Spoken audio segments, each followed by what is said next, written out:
Hey guys, this is Corey with Custom RV in Amarillo, Texas. And this video is kind of a spur of the moment thing. This was not planned by any imagination, but one of the things I want to talk to you about, it's a tip for seasoned RVers and beginners. When you buy a new RV, make sure that you measure it, specifically the length.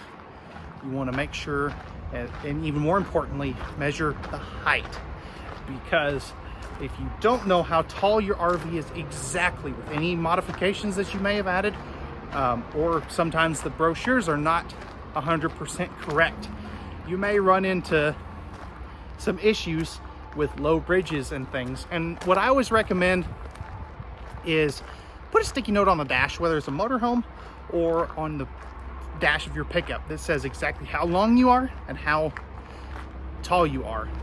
Otherwise, you may have an issue like this happen, where you knock off an air conditioner in this example under a low bridge or a gas station awning, and that is the last thing that you want. It is a very expensive repair because a lot of times it can tear the roof.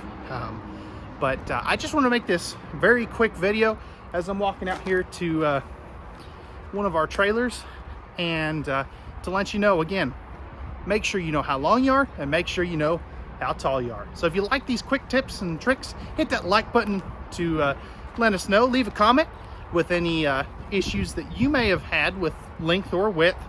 And if you're new to the channel, hit that subscribe notification bell down below and follow along for more tips and tricks.